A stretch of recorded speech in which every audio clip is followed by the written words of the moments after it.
Bonjour à tous, dans cette vidéo je vais vous montrer ce que j'ai fait comme projet. Donc le projet consiste en fait à aller récupérer des prix de cartes sur un site et tous les jours je vais essayer de lancer le programme pour une certaine liste de cartes et après en fait on va suivre cette évolution des prix au fil du temps. Donc là je vous présente le scrapping. Donc j'ai pas mis le site sur lequel je vais chercher les prix pour une raison de confidentialité. Et donc du coup on a une casse robot. Ça, j'en ai pas besoin, je peux le supprimer, c'est pas très grave. Constructeur, donc ça c'est juste un constructeur. Et dans cette classe, j'ai A5 robot qui va me faire mon travail. Du coup, je lance un browser, une page, je fais une boucle sur la liste que je veux parcourir. Donc ça, c'est le nom de la carte qui est dans le XPath de la page. Et le price, c'est le XPath du price de la page. Je convertis le price en number. C'est la parse float price. Donc voilà. Et ensuite, je lance une API que j'ai créée pour rentrer les données que j'ai, donc le prix et le nom de la carte, dans une base de données qui est MySQL. Donc si par exemple je vous montre maintenant l'API que j'ai créée, donc suivi de carte, projet, euh, attendez, j'ai un petit souci. Pourquoi je peux pas voir mon arborescence package? Open file production, open file. Voilà. Donc là vous pouvez voir tout donc dans le main, j'écoute sur le port 3000. J'ai autorisé tous les serveurs à se connecter à ce serveur. Ça en local, donc tout va bien. Donc là j'ai dans le service j'ai create carte DTO, donc create qui consiste en fait à ajouter une carte dans, dans le programme.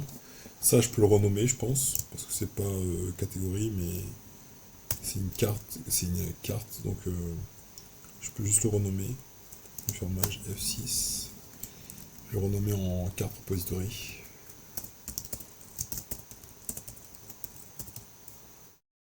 Voilà. Et on sauvegarde la carte. Dans le module, j'ai mes identifiants pour se connecter à la base. J'utilise un app controller repository app service. Donc app controller, j'ai une route en get qui me sert pas à grand chose, mais ça je vais le supprimer, je pense. Je peux le supprimer. Ensuite j'ai donc mon contrôleur, ici il déclenche à partir d'API en route, et après on a une deuxième route en poste, ajout carte. Donc il faudrait faire slash API slash ajout carte pour déclencher ce qu'il y a ici. Et du coup on a ça, c'est pas un logout, c'est plutôt un créer c'est plutôt un créer c'est plutôt un créer carte. On va dire créer carte. Voilà, créer carte. Et on crée la carte. Donc là, si par exemple je lance le npm start, là ça se lance. Du coup, on va lancer le programme de carte de RoboCard. On va lancer le RoboCard. Voilà. Là ça se lance, vous voyez, ça se lance.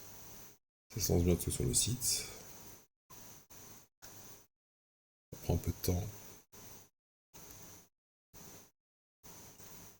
Ah oui. Euh, donc voilà. Donc là on va avoir premières cartes qui vont apparaître dans le console log. Donc on a la première carte avec le prix, la deuxième carte avec le prix et la requête qu'on envoie. Euh, si on regarde maintenant du côté serveur, donc suivi carte, donc là on a la première carte qui a été ajoutée, la deuxième carte qui a été ajoutée. Et si on regarde en base de données, on a les cartes qui s'ajoutent au fur et à mesure. Donc voilà, si on actualise, J'avais déjà commencé à faire le programme, donc là j'avais lancé en 04 de 21 10 33. Il y avait cette carte là. Donc si j'actualise, euh, on voit bien que on a les mêmes choses qui apparaissent. Adrix, Emerald. C'est jusque là le temps il s'est un peu écoulé parce que j'ai lancé après, donc 10-48. Et là j'ai Adrix 10-31. Donc après je pourrais filtrer sur la date pour voir les évolutions des prix.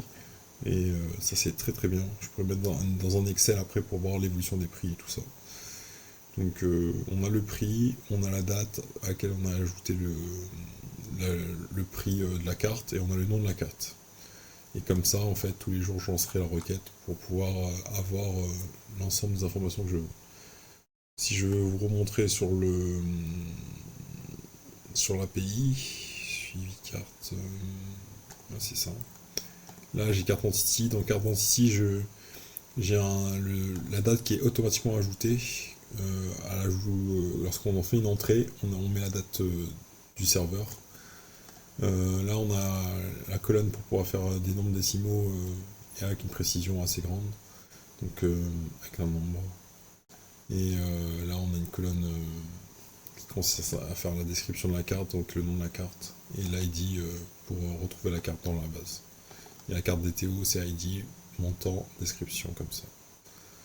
Donc merci de votre attention et à très bientôt dans une nouvelle vidéo pour les projets pour tous. À très bientôt. Ciao, ciao.